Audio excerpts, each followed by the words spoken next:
Okay, good evening, everybody. Welcome to Outlandish Talmud Stories, Outstanding Life Lessons, Class 33. Tonight's class is Make Progress, Not Excuses. Hello, welcome. We're just beginning. Take a paper. That's the source sheet. How are you? Good.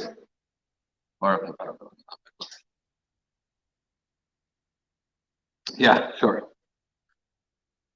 All right, so tonight we're discussing Make Progress, Not Excuses. I want to thank the Garan families for dedicating tonight's class in honor, in memory of the yahrzeit tonight of Mr. Juan Garan, Rabbi Elchanan ben Moshe, Zichrono Livracha. May his neshama have an aliyah.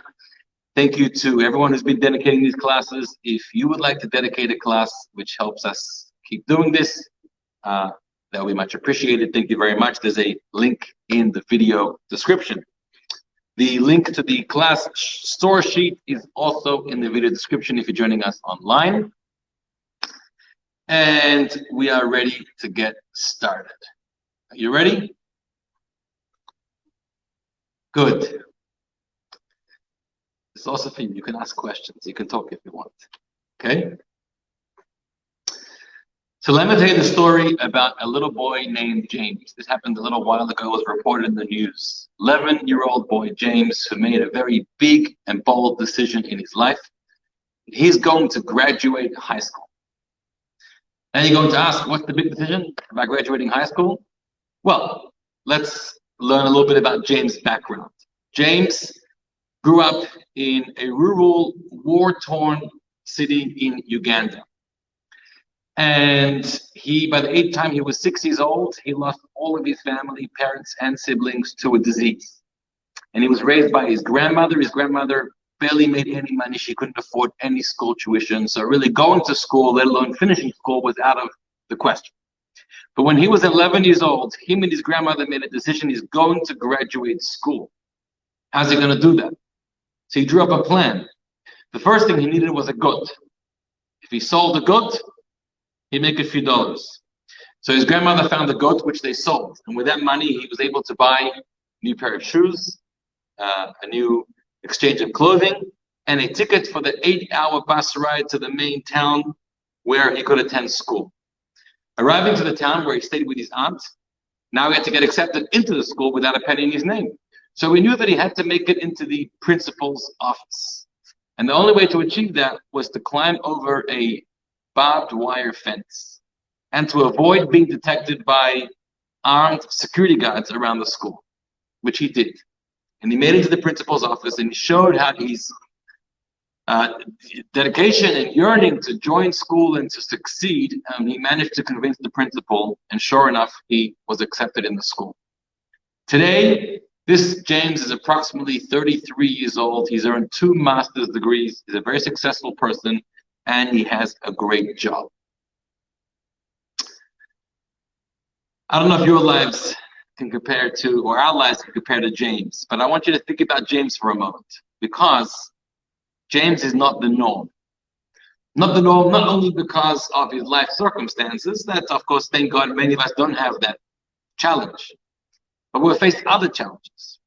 But the way that James dealt with his life circumstances was certainly out of the norm. Because of all people, James had every right, every possible option to make an excuse and to say, I cannot attend school, let alone graduate from school. I don't have a family, I don't have money, and it's simply impossible. Life has not been fair to me. And yet James refused to make any excuse, and he insisted on working hard to be able to achieve his goals. That's something that I want to learn about with you tonight. We're going to study indeed some outlandish stories in the Talmud to learn more about this and how each of us can take away such a lesson in our own lives. It's a message, I think, now more than ever in history that we need to be thinking about in our own personal lives. So the source sheet, you can download it. You have the link. We're studying from a passage of Talmud in Yuma, page 35b.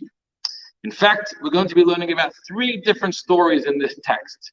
And this takes us to different time eras, approximately 2,000 years ago. Well, the three characters of the three stories are for all different times. Two of them are about 2,000 years ago. Sorry. One character was 2,000 years ago. One character is about similar, a little earlier. And the final character is about 3,500 years ago. Okay, so we're really going back in Jewish history here and exploring stories and lessons from some of our greatest people in our history. You ready? Let's read the text. Okay, the sages taught, a poor person, a wealthy person, and a wicked person come to face judgment before the heavenly court after they've passed away for their conduct in this world. To the poor person, the members of the court say, why did you not engage in Torah? If he rationalizes his conduct and he says, I didn't study Torah, you know why? I was poor. I was preoccupied with earning enough to pay for my sustenance. I had to scrape together a few dollars to get some food every day. And that's why I didn't engage in Torah study. So heaven responds back to him and they say, were you any poorer than Hillel, who was wretchedly poor and nevertheless attempted to study Torah? We've heard of the great Hillel. You heard of Hillel? Hillel and Shammai. So very often in the Talmud you have the school of Hillel and the school of Shammai who are constantly arguing with each other, but they originated from the two leaders of those schools, Hillel and Shammai. This is about the 1st century before the Common Era, or a little around then. And we've studied about Hillel and Shammai before, and apparently Hillel has a remarkable story. Let's learn his story. They said about Hillel the Elder, he's called Hillel the Elder because there were other Hillels also, so that's how they identified who this one was. Each and every day he would work and earn a half dinner, half of which he would give to the guard of the study hall, and half of which he spent for his sustenance and the sustenance of the members of his family. Hillel was very, very poor. So he would, first thing in the morning, he would work. They say he was a wood collector. He would gather wood from the forest and then sell wood for people's fireplaces, for their ovens, for their stoves. And he wouldn't earn very much, half a dinner, and only half of that he took for himself, and the other half he would pay the guard at the study hall. Now, just to make a point over here, interesting is that Hillel is going to work every day. Maybe you'd be surprised to hear, but this was very common back in the times of the Talmud. All the sages, almost all the sages, had a job. They worked for a living. In fact, the Mishnah says, Torah study without derech eretz, without being a man of this world and working for a living, is not considered very valuable. The sages frowned upon anybody who just, well, for most people who just dedicate their lives 24/7 to Torah study, and where they're going to earn a parnasa from it. You're not supposed to earn money from your Torah. You're not supposed to benefit personally from Torah. So you earn money with a job, and many sages had a job. Right? Papa, he made beer and all kinds of alcohols and spirits, and other sages were wood choppers, and other sages had different stores in the marketplace. It was very, very common. So this was Hillel's job. Now, why was he paying a guard for the study hall? Why does the study hall have a guard? Can you think why? So there's an entrance fee. Did you have to pay an entrance fee to get here tonight? There should be no entrance fee. But there should be an entrance fee.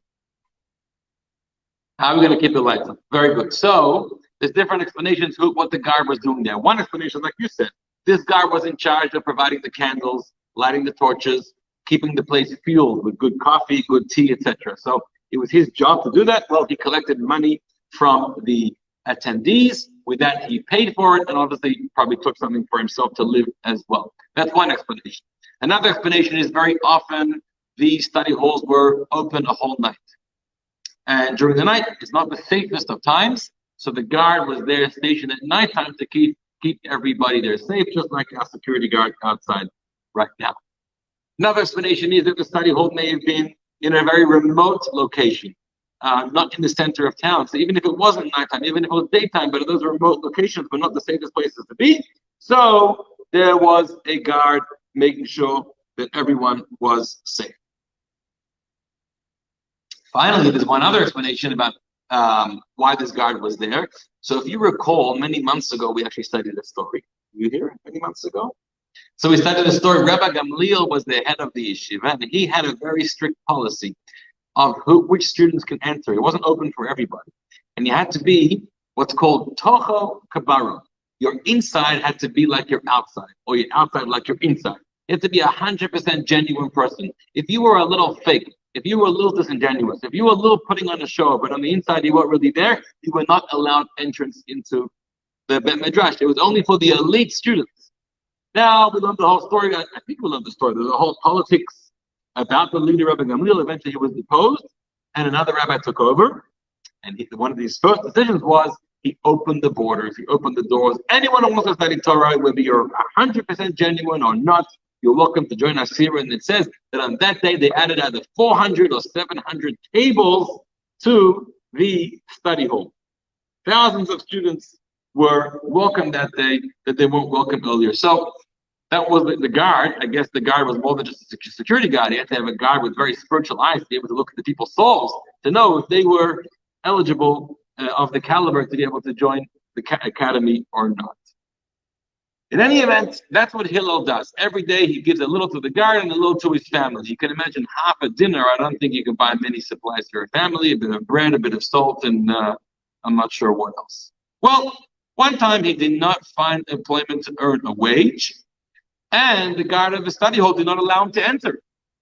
Now, if we understand the story that Hillel was a wood chopper, well, we're going to soon find out this was in the middle of the winter. And once the snow starts to fall, it's very hard. The trees, the wood is all wet, and you don't have many customers. So what are you going to do with that wet wood? So that may have been the story, and therefore he had no money. He had no money. He could not enter into the study hall. So what did he do? He ascended to the roof, suspended himself, and sat at the edge of the skylight in order to hear the words of the Torah of the living God from the mouths of Shmaya and Avtalyon, the spiritual leaders of that generation. Climbed up to the roof to listen in to the class. Anyone up there? We didn't have a skylight. That's our problem. We should get some skylights. Now, that day was Shabbat Eve in the winter season of Tevet, around January time, and snow was falling from the sky.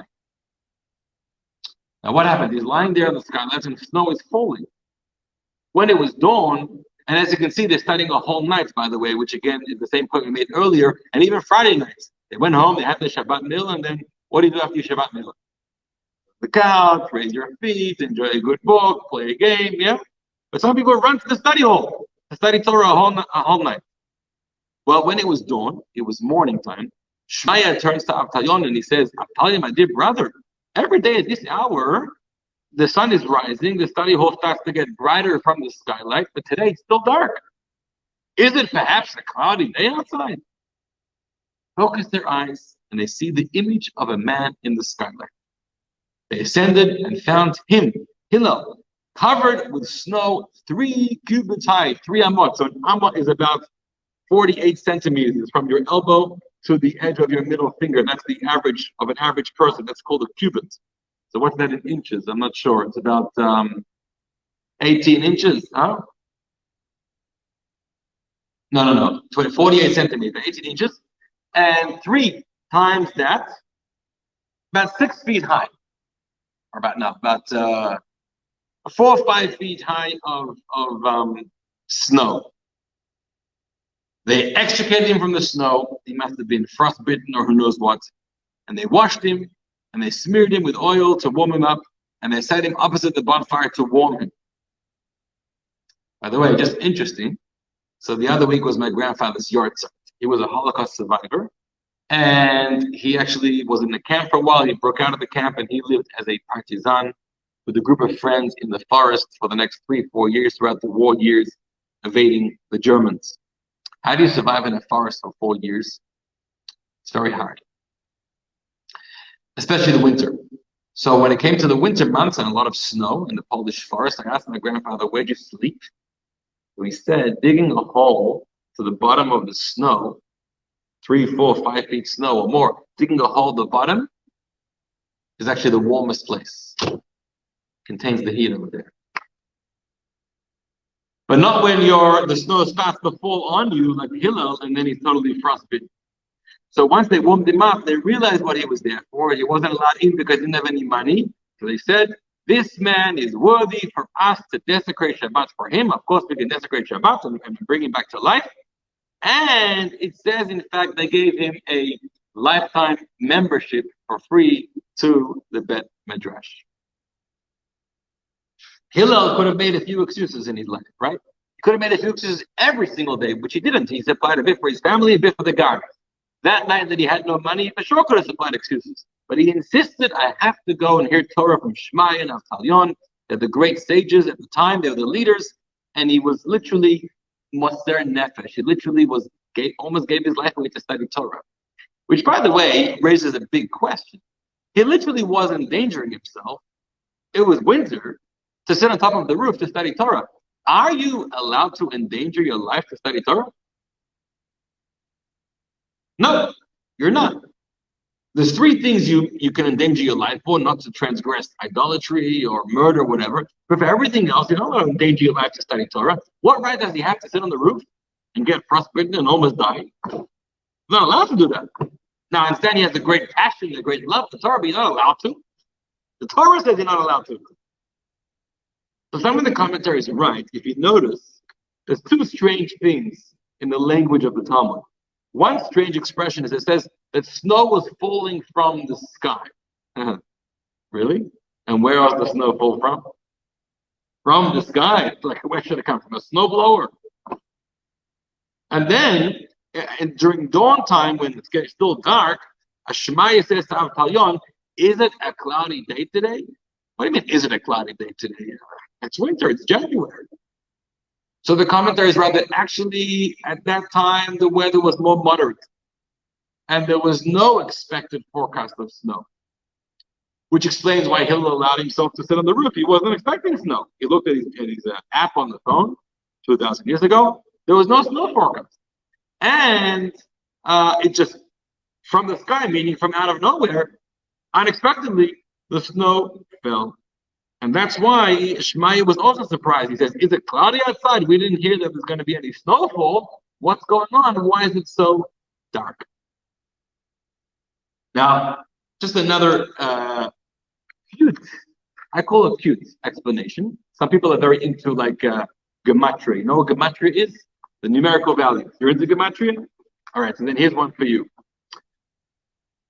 Why did this whole drama, this whole episode happen with snow? I mean, you could say because that's what happened, but everything has a reason. Snow in Hebrew is sheleg. Sheleg, what's the numerical value of sheleg? Shin Lamed Gimel. 300 plus 30 plus 3 is 333. Very good. Now, there are three realms of Torah study. There's the Torah study of practical law. There's the Torah study of in-depth learning, and there's a Torah study of Sod, of the mystical spiritual explanations. And Torah study is hinted into the word Aleph. Aleph means to learn in Aramaic.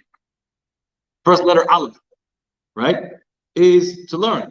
Now, if you look at the numerical value of Aleph, what is it? 1 plus 30 plus 80 is 111.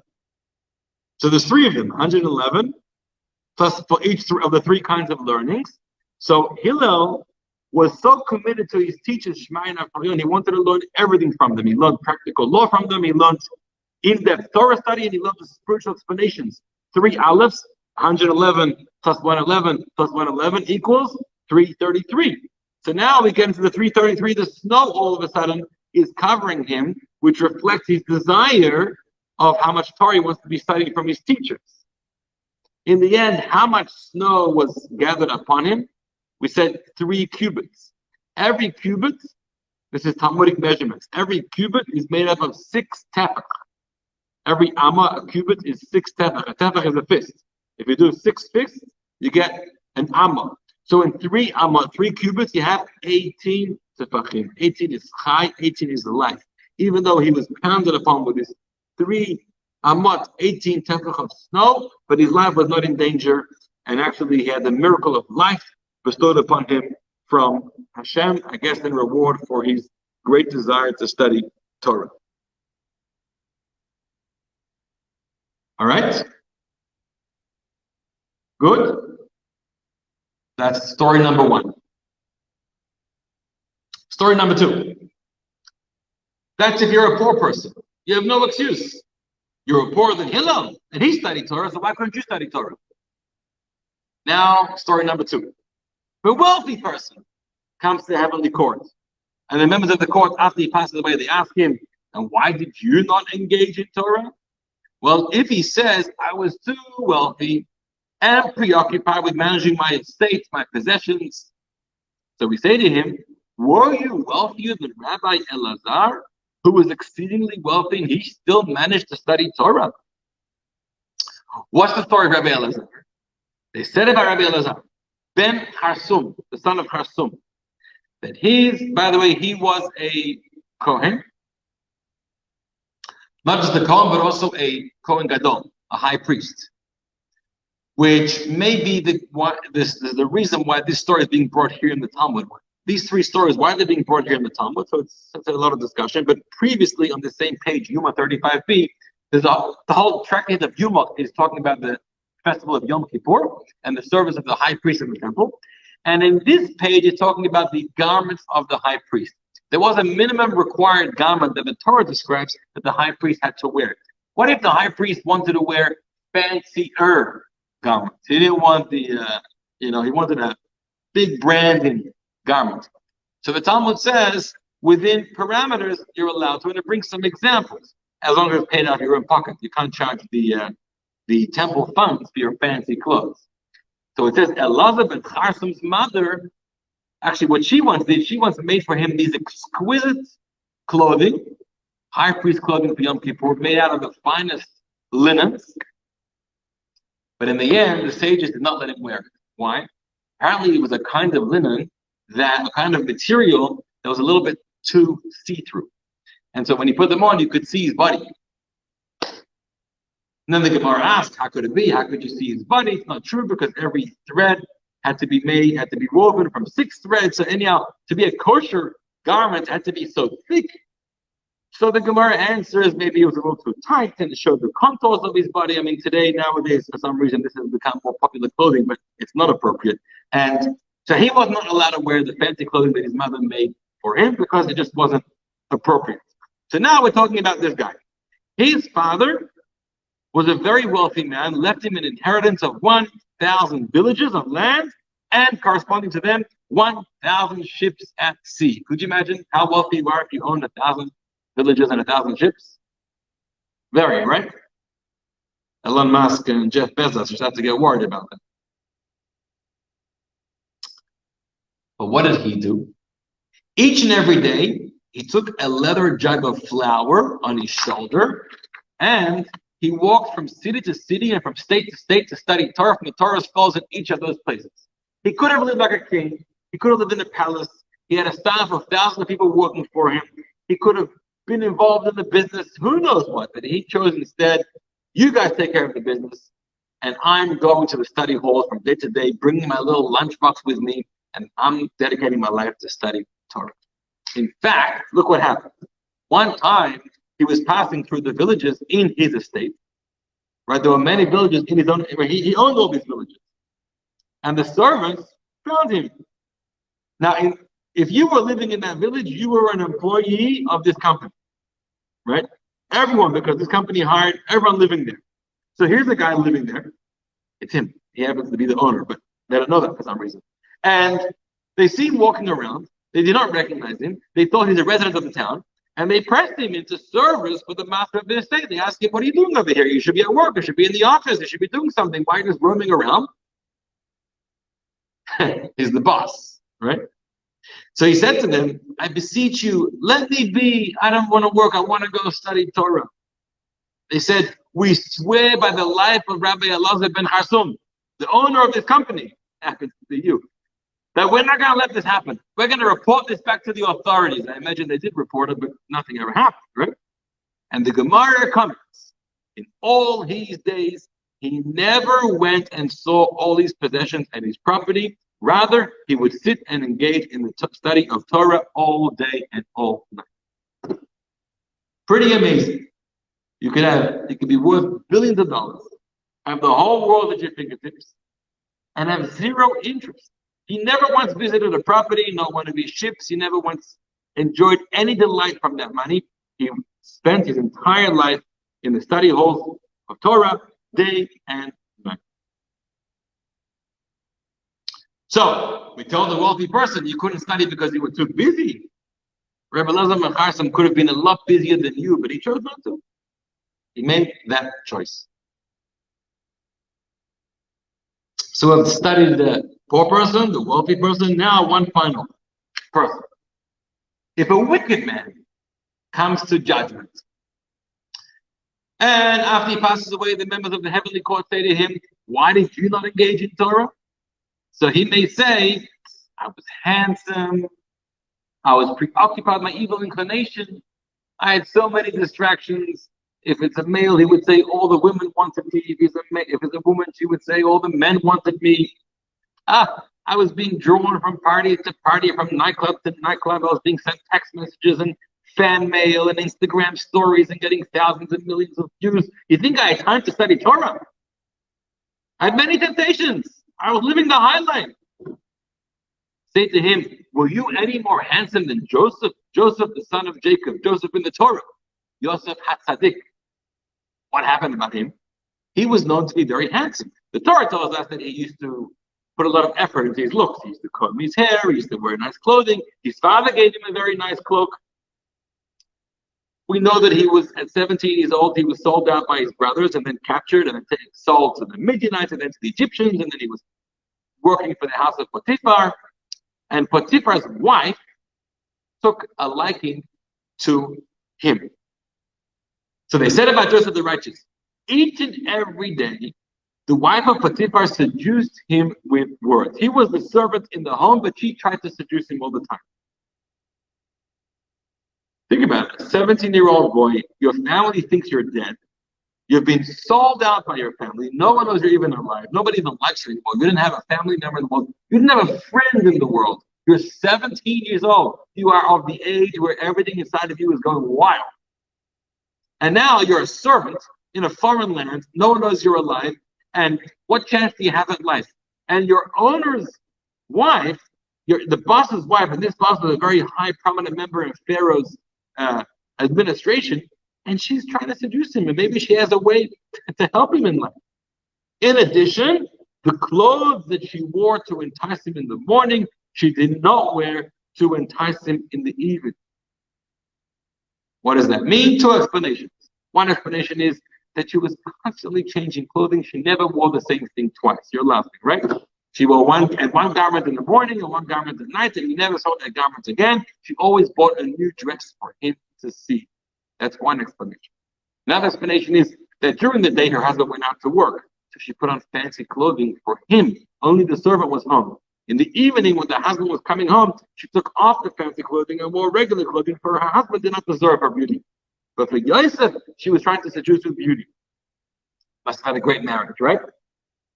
And the clothes that she wore to entice him in the evening, she did not wear to entice him in the morning the next day. So she was doing everything she could. One day, she says to him, this 17-year-old kid, submit yourself to me. I want you to have relations with me. He says to her, no.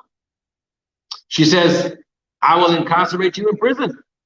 I will report you. He says to her, I'm not afraid. Because King David says to Tehillim, God releases prisoners. You want to put me in prison? My God will take care of me. She says to him, I'll cause you to be bent over with suffering. I'm going to get you whipped and beaten and tortured. He says, I'm not afraid. The same passage in Tehillim says, God straightens those who are bent over. She says, I will blind your eyes. He says, I'm not afraid. The same passage says, God opens the eyes of the blind. God will protect me. You can do whatever you want to me, but God will protect me. She gave him 1,000 talents of silver to submit to her, to lie with her and be with her. As the Torah says, double expression, by the way, an important expression, to lie with her and to be with her. Why the double expression? We'll find out in a moment. And no matter what she offered, he refused. Right? It's the other way around. He wasn't paying her. She was paying him to be with her, but he refused. Pretty amazing for a teenager who's been abused his whole life, or at least recently. Now the Gemara said, had he submitted to lie with her in this world, it would have been decreed that he would be with her in the world to come. That would be the punishment. Because in the world to come, I guess she's probably burning in hell. I don't know where she is. He'd be with her also. So the double expression of the Torah, she's asking to lie with her and be with her. She's actually saying something. She doesn't even know what she's saying. She's saying, if you lie with me here, you're going to be stuck with me in the world to come. And he refused. The story of Joseph, by the way, is a very fascinating story, and there are all kinds of commentaries. Not everyone sees it as clear as this. Some commentaries say that, and even in the Talmud, it's brought down an opinion, he wasn't so firm the whole time, but we can imagine why. We don't judge him, of course. And in fact, he almost became seduced by her.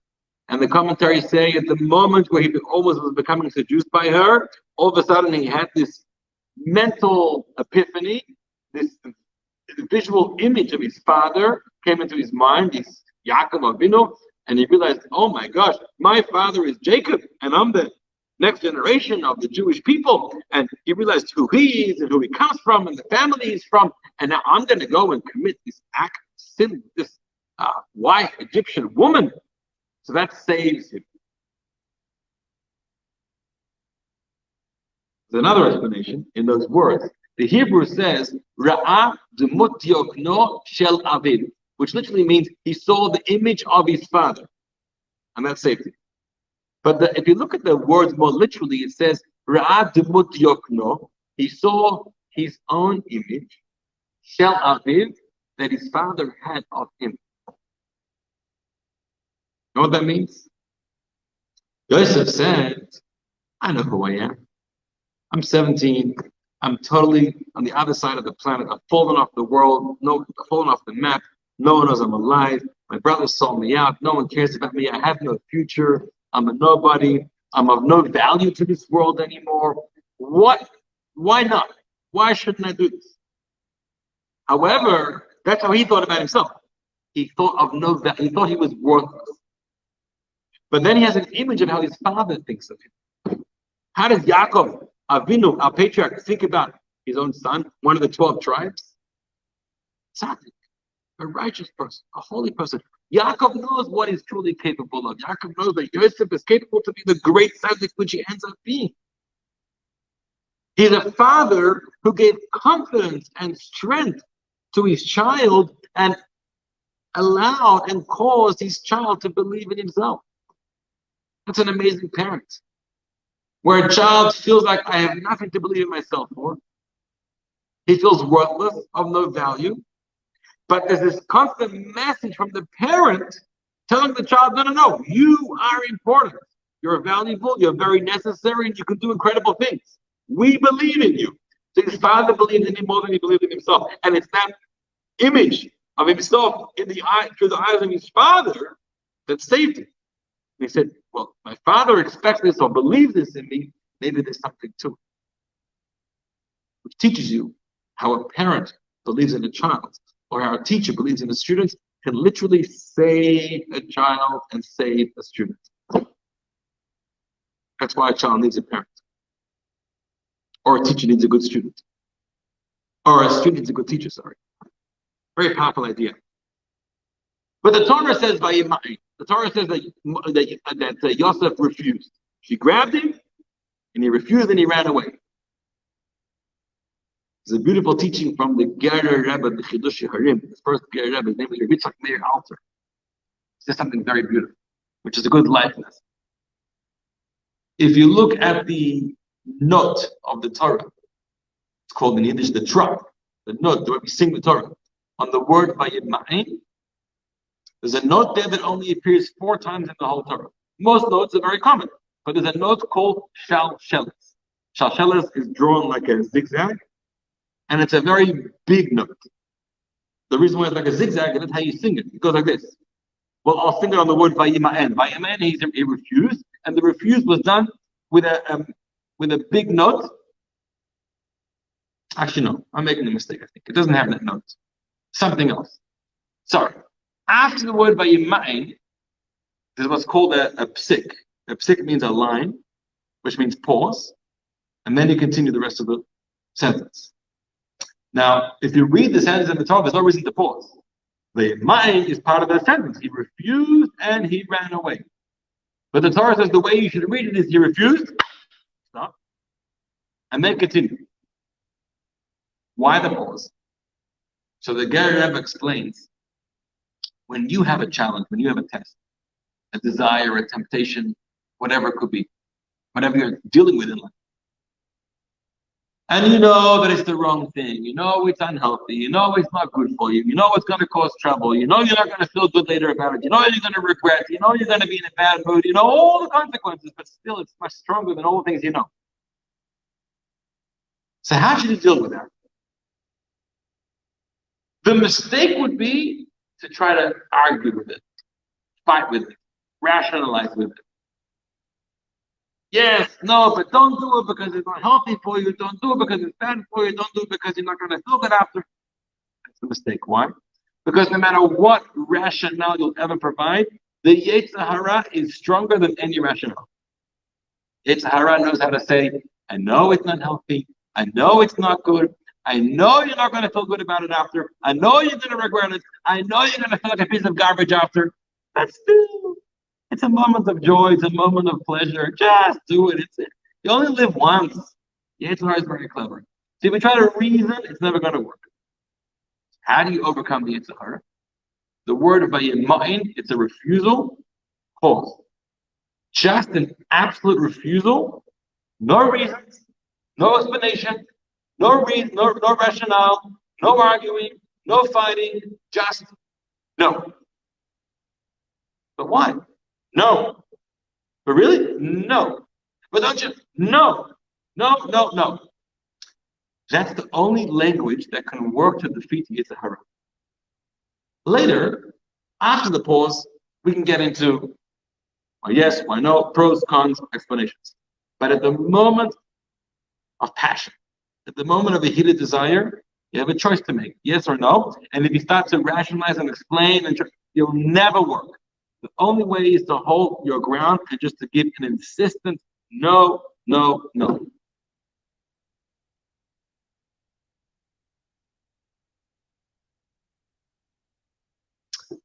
Oh my gosh, time is flying. So the Gemara concludes. Consequently, what do we have here? We have Hillel obligates the poor to study Torah, Rabbi Eliezer ben Hassam obligates the wealthy to study Torah, and Joseph obligates the wicked. If you think you have an excuse why you didn't study Torah, because you were too poor, because you were too wealthy, because you were too wicked, you should know you have no excuse. We have precedents, we have people in our history that had it worse than you did, and nevertheless they found the courage, the ability, the time, the interest to study Torah. Inspiring. And that one of the great commentators writes that we say every day in our prayers, and it's brought down in Tehillim, the verse that says, Rabot machashavot b'lev ish, there are many thoughts and plans in a person's mind, v'atzat Hashem hi takum, but it's the counsel, it's the plans of God that are always enduring, that are always pull through. Atzat Hashem hi takum. It's the plans of Hashem that they will always endure. The word He is spelled Hey Yud Aleph. He stands for Hillel, Yosef, and Eliezer, the three characters of this story. So even though you have all your plans, I'm poor, I'm wicked, I'm uninterested, I'm not talented, I'm not capable, whatever it is, but it's the plans of Hashem that a person is obligated and capable to spend their life connected with the Torah, He takum, that'll always endure, because you can learn from Hillel, Yosef, and Eliezer ben Hassam. Well, hey, we're just getting started. We haven't even started yet. But thank you. So that is the three stories of the Talmud. Now I want to try to break this, with the time we have left, I want to sort of break this down a little bit and really bring it home. First of all, I want to analyze the first two stories. One is about the wealthy person, one's about the poor person. Because there's a general question It's always asked, and we always think about. What is a greater challenge? Studying Torah, or a greater challenge to doing a mitzvah, or a greater challenge to leading a moral life? Challenge of poverty, or the challenge of wealth? If you had to be cursed with one of those challenges, and they are a curse, you know what King Shlomo says in Mishlei, in Proverbs? He says, "Res v'osher al titen li." Dear God, please don't give me not poverty and not wealth. In other words, it sounds like the best life is the life in moderation. I want enough. If I don't have enough poverty, that's a hard life. If I have too much and I'm wealthy, it's a very hard life. You know, poverty, we should never know about it. And poverty means you don't have the money to buy food for yourself. You don't have money to buy clothing for yourself. You don't have money to pay for your rent. Poverty is very distressing. It's very stressful. There's a lot of anxiety, maybe a lot of depression. You lost your job, you can't get another job, you're not making enough money, you're not making ends meet, you're falling into debt, you got credit card debt, you got the phone calls ringing the whole day, you can't afford to pay for this, you can't afford to send your child to school, you can't afford to send them to camp, you can't afford to pay your rent, you can't afford anything. Very, very painful life. And you are very preoccupied. And your mind is not focused. That's a challenge. In that state, are you able to still find time every single day to study Torah? You know, you don't have to study Torah a whole day, but you have to study Torah every day. The basic legal minimum of studying Torah is at least a passage in the morning and a passage in the evening. At some time, it could be for 5 minutes, for 10 minutes. Dedicate some time and really make it free time in your day to spend 5 good quality minutes in studying something. By yourself, with a friend, but you have to do it every single day. But the poor man who wakes up and doesn't even know where his next meal is coming from and who's going to be calling him today for money that he owes, it's such a painful life. And we think, well, give me all the money in the world and then I'll be fine. But give me all the money in the world, which is now the challenge of wealth, is possibly equally even more challenging. We find this dichotomy, interestingly, in the Torah. The Torah, when the Jews went into the desert after they left Egypt, and even though God had done all these miracles to save them, but what do? They complain, right? Like Jews like to complain. What did they complain about? That they're hungry and thirsty. We have no food to eat. Let's go back to Egypt. At least we had what to eat over there. So God makes a miracle. God gives them the manna from the heaven and the water from the rock. He gives them a lot of food. But when he gives them the manna from the heaven, which filled on every single day you had your food to eat for that day, God says, I'm giving you the manna, leman anasenu. I'm going to test you. What was the test? Victor, what was the test of the manna from heaven? So we find 2 schools of thought, 2 different groups of commentaries. Some commentaries write, it was a test of wealth. You have everything you need. You're always going to have a food supply. You're never going to have to work a day in your life. You're never going to have to wake up and worry, what am I going to eat today, what am I going to eat tomorrow. You always have everything you need. You have everything you need. You don't have to work. You got all the time in the world. You're like a retired person. What are you going to do with all your free time? Are you just going to choose to get more busy with nothing important? Or are you going to say, I have time. Let me study Torah. Let me get involved with holy work, communal activism. Let me volunteer. It's a test. Because it's so easy to say the golf course is more important and all the other kind of personal pursuits that you have. So that may have been a test of wealth. Other commentaries say that the whole manna from heaven was a test of poverty. What does manna from heaven mean? It means every day you were given the food for that day. Not for tomorrow, just for today. Tomorrow you get the food for that day. You're always dependent on your allotment for that day. A life of dependency is a bit like a life of poverty. I never had enough of my own to be safe and secure for the next week, year, 10 years, 30 years. I never had. But today I have enough for today. But tomorrow I don't have anything. The blessing will come tomorrow also. But there's a certain distress. There's a certain uncertainty. Very good. Which is like the life of the poor person. The poor person has it even worse because he literally has nothing to eat. It's not even guaranteed because God's not going to. He has to work. He has to be all stressed about it. But you see that these two commentaries are arguing what's a greater test, the test of wealth or the test of poverty. So I want to tell you a story.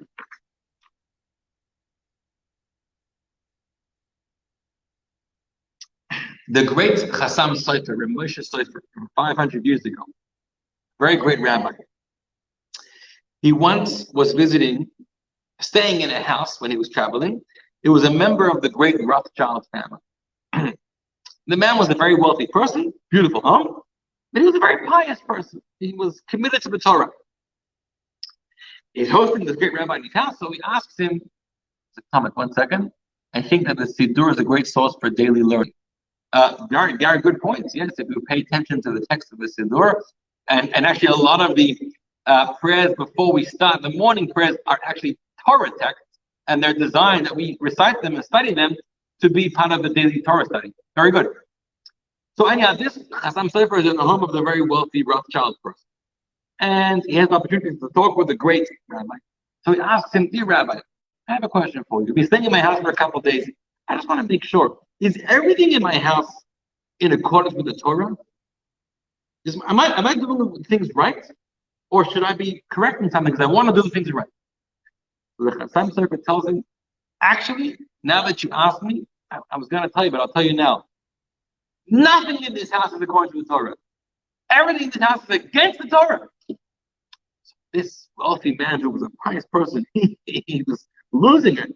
My whole life, I'm trying my hardest to do what's right, and now you tell me that the whole home is against the Torah. What do you mean? So the Hassam Sauter laughed. And he said it because the Torah said, and it's one of the things that Moses tells the Jewish people before they go into Israel. The Torah says, Vayishman Yishurun, and the Jewish people become fat from their wealth and blessings, Vayivat, and then they kick, and then they rebel. People who get fat from blessings often rebel. Meaning, they think they're self-supporting. I'm fine. I don't need God in my life. Everything's fine. And here he says, you have everything you need, but you haven't rebelled. You're still a very pious Jew. That's against the Torah, meaning against the prediction of the Torah. He's giving him a compliment. But what you see from here is that actually to be devoted to Hashem every day after you've amassed so much wealth is actually very difficult. You see this classically. I'll give you a clear example. Let's say, and as the rabbi happens all the time, let's say one day you see someone in the shul who you haven't seen for months. And I'm not talking about because of COVID. Let's talk about pre-COVID era. Somebody shows up, you never come, I haven't seen you in months. What's the probable, even before I talk to the person, what's the probable explanation why they've come to shul? I can tell you right away. Something is wrong in their life. Someone's not well, they lost their job, they're under a lot of stress. So something is going wrong, which is why they're turning to God. And that's always the case. I'll say 99.9% of the time. Did it ever happen that somebody showed up in shul and you say, hey, I haven't seen you in months, why are you here? And they say, you know, I just closed this unbelievable deal this week. I made more money than I could ever imagine. So I just want to be here in shul. Thank Hashem. Not as common. I'm going to be honest. In other words, most people think of God as a provider. That's what God is. It's like transactional. I pray to you and you provide. So if I need, I'll go pray. But if I don't need, I have it all. I don't need your provision anymore. Everything I have was provided by you. You lose that connection. So wealth is a big challenge.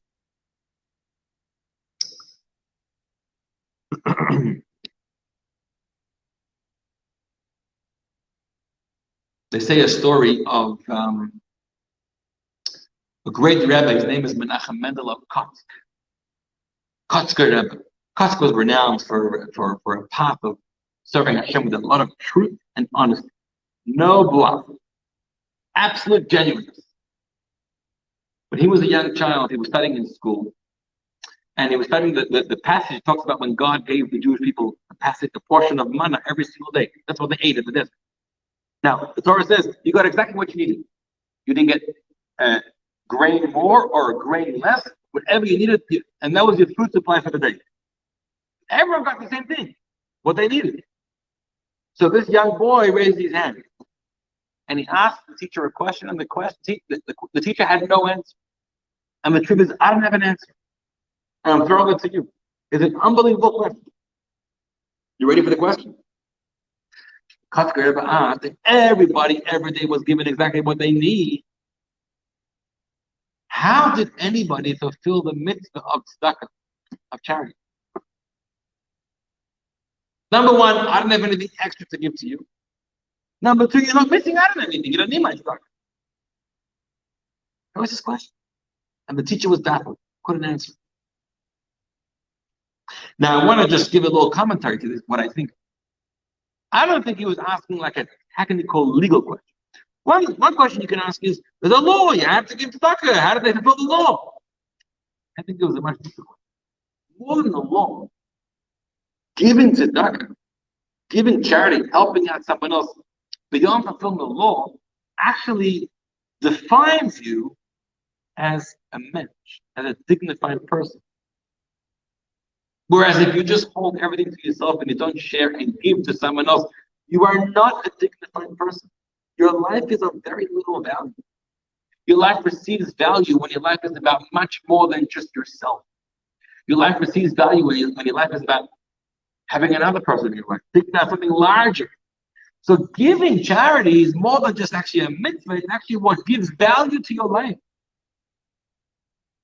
How did the people in the desert, for 40 years, they couldn't give charity? What was the value to their life? It's a question. Think about it.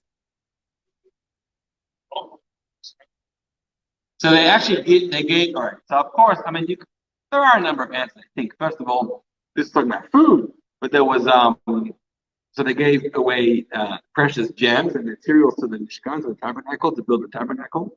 And by the way, you can give tzedakah more than just food or money. You can give your time to someone else. You can give your wisdom and your advice and your opinion. There's many ways to give tzedakah, right? And it's like the guy comes to shul and he's sitting next to a lawyer, and they're getting bored during the prayer. So he, anyways, has an issue coming up in business. So he discusses with the guy next to him, the lawyer, right? This is before COVID days when you could sit next to each other, having a conversation in shul. What do you think? What should I do? So the guy gives him, after Shabbat, he receives in the mail an invoice, $150. He said, "What's this for?" "What do you mean? My advice in the shul. Costs money." So there's a challenge of poverty. There's a challenge of wealth. You have to be mindful of both. Whatever is happening to you, learn from Hillel, learn from Eliezer, not to get distracted. Now let's talk about this. How much time do we have left? Not enough. I'll just say two things about Yosef. The episode of Yosef is a strange one. Why? We said, if you're poor, learn from someone else who was poor. Hillel, right? If you're wealthy, learn from someone else who was wealthy. Who was that? Rabbi Eliezer. They didn't make any excuses. And they committed themselves to Torah. What's the third story? If you're wicked, learn from Yosef. But he wasn't wicked. He was righteous. Yosef had tzaddik. You're talking to a wicked person who says, my life was dedicated because I was good looking and I had all the girls and all the guys falling all over me and I was going from nightclub to nightclub. Learn from Yosef. Yosef's a tzaddik. Yosef's a righteous person. How do you tell a wicked? If you tell a wicked person to learn from another wicked person, you can encourage him that way. That's question number one. Question number two is, it seems like the first few stories we're talking about Torah study. You didn't study because you're poor, learn from Hillel. He studied Torah. You didn't study because you're wealthy, look at Rabbi Eliezer. He studied even though he's wealthy. You didn't study Torah because you're wicked, learn from Yosef, who controlled himself from sinning with the wife of Potiphar. Doesn't say he studied Torah. In fact, nowhere do we find that Yosef was so much engaged in Torah study. Yosef actually was busy running Egypt. He was an activist. He was a communal person, a righteous person, did wonderful things. But where's the Torah study element? How does the story match the previous stories? A short thing answer. I remember. I want to hear yours.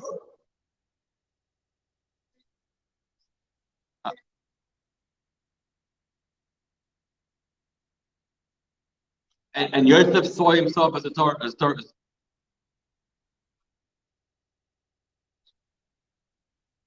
Oh. And how's that related to Torah study?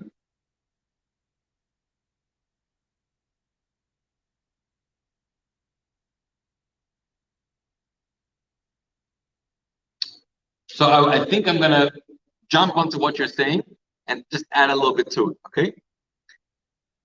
You guys don't have the Hebrew, the original language of the Talmud on your source sheet. I'm going to give you the English. But if you look at the English, all the questions that the heavenly court asks, what are the questions? Same question each 3 times. What's the question? Why did you not? What does it say?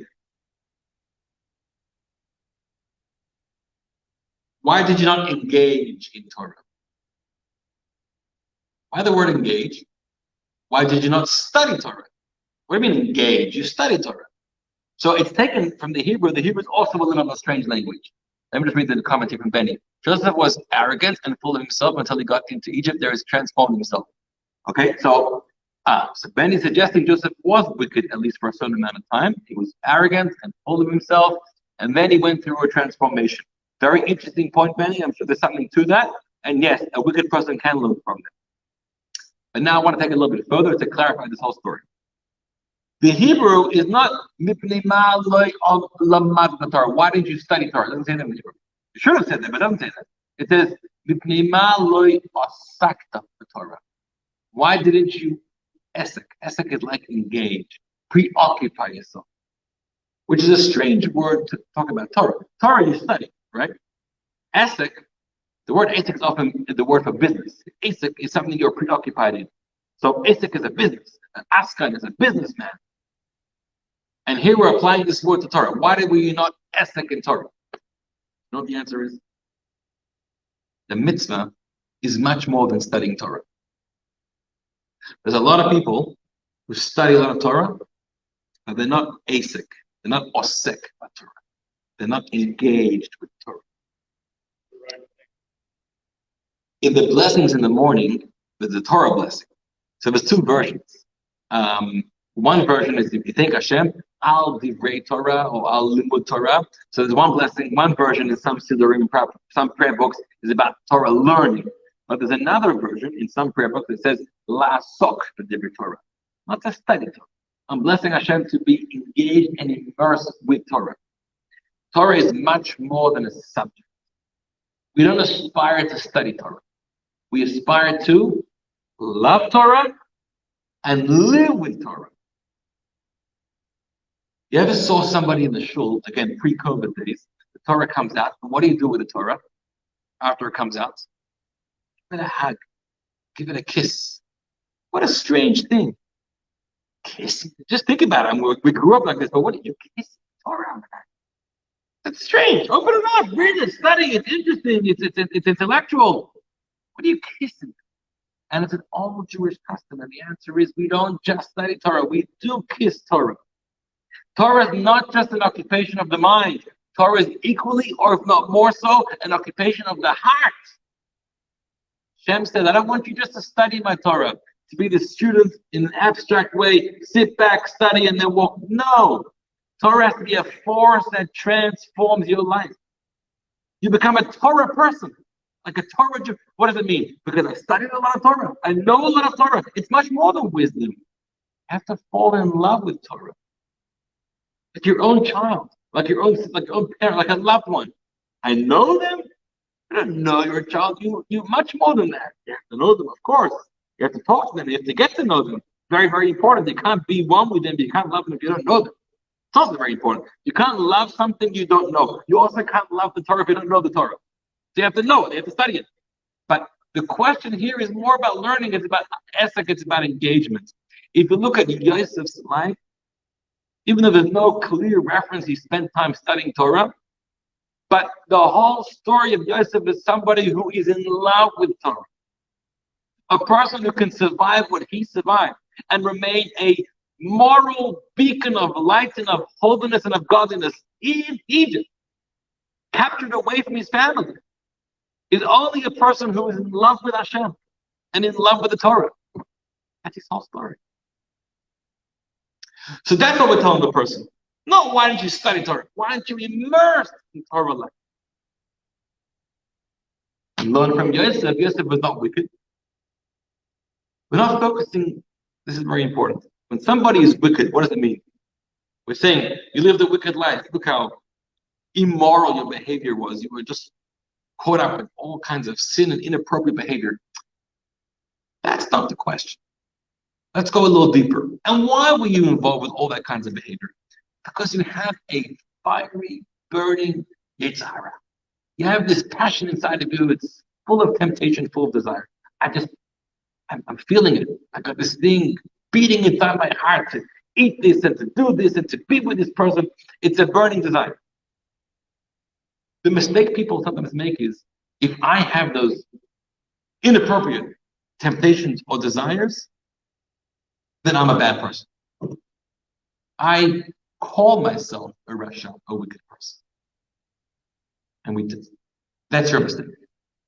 Because then you say, I'm a bad person. You call yourself a bad person. And then you say, well, what right do I have to study Torah? Why should I even come to shul? Why should I?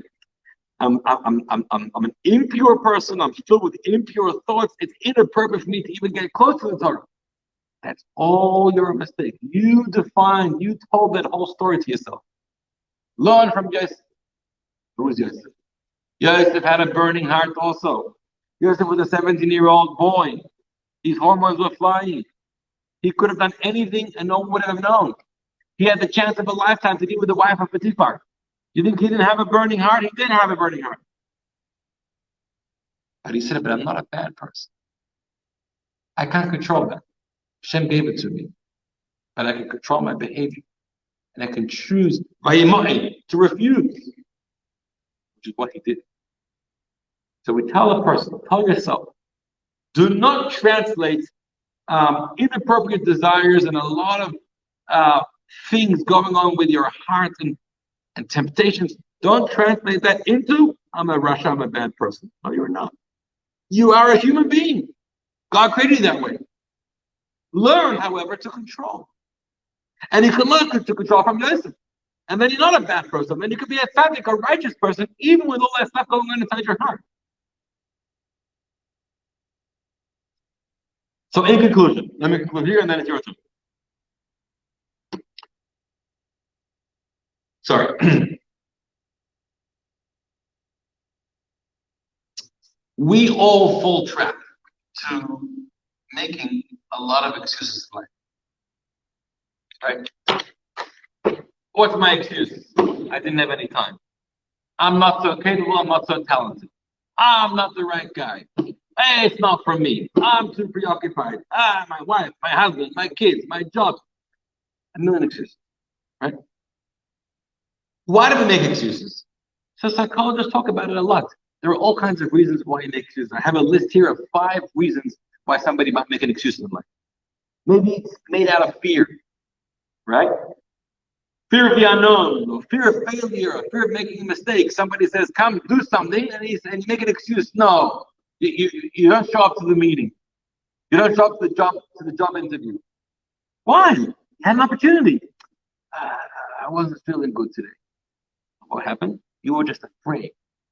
You weren't ready to get up and try something new. That's one reason. Another reason, a person's comfort zone, familiarity. I am so stuck and comfortable here. I don't want to try anything new. But maybe it could bring new blessings and new realization to discover more potential in life. But I just want to be small and comfortable. Number 3, a person has lack of goals or lack of motivation. You have no drive. You have no drive to go push further, to explore more, to learn more, to be more. If you don't have that, don't make excuses all the time. Number 4, procrastination and laziness. Right? Number 5, comparison and self-doubt. It's another terrible thing when we're comparing ourselves to other people. I'll never be like him. I'll never be like her. They started the business. They can show up. They're studying Torah. I'll never be like them, and therefore I'm not even going to try. Why should you ever be? Why do you want to be like them? Be like you. So there's plenty of reasons to make excuses, and we do it all the time. Fear of success, says Gary Bums. Very true. That's a big fear. Self-doubt. You don't believe in yourself. So you make excuses. So here's what we need to know. Especially when it comes to the subject of the Talmud, studying Torah, being engaged with Torah, showing up, doing a mitzvah, and connecting with Hashem. And you make an excuse, I couldn't, or whatever. Here's the thing. Even if your excuse is valid, right? We all come up with many valid excuses. At the end of the day, what is your goal? What are you trying to achieve? If you're trying to achieve that you are still morally clean, excuses will achieve it for you. Yes, we won't fault you, we won't blame you that you didn't show up and you didn't come and you didn't do the mitzvah, you didn't study Torah because you have an excuse. Okay, it's a valid excuse. So if you want to walk away morally clean, you've achieved that. But if you want to walk away with results, no excuse in the world will ever get you there. So what's your goal? Always to be safe and good? Fine, you'll be safe and good with excuses, but you won't have achieved anything. So as the famous line goes, if it's important to you, you'll find a way. If it's not, you'll find an excuse. That's the bottom line. If you ever make an excuse about something, you're basically saying it's not so important to me. Because if it would be important to you, you would not allow yourself to make an excuse. You would look for the results to get it done. If James, at the beginning of our lesson, could graduate, get 2 master's degrees, and succeed in life with his life's background, stop selling yourself short. Stop making those excuses. Even though you can, you have every right to make the excuse, and you're not going to be a bad person, you're going to be a good person. But you're not going to have achieved what you can achieve, what you should be achieving, what you must be achieving. Let's learn from Yosef and from Hillel and from Rabbi Eliezer. It doesn't matter the challenge you have, and you have challenges. This is not to suggest that you don't have challenges. You do have challenges. They have challenges. But if it was important, you found a way to achieve it. Good night to our online crowd. See you next week, same time, same place. God bless you.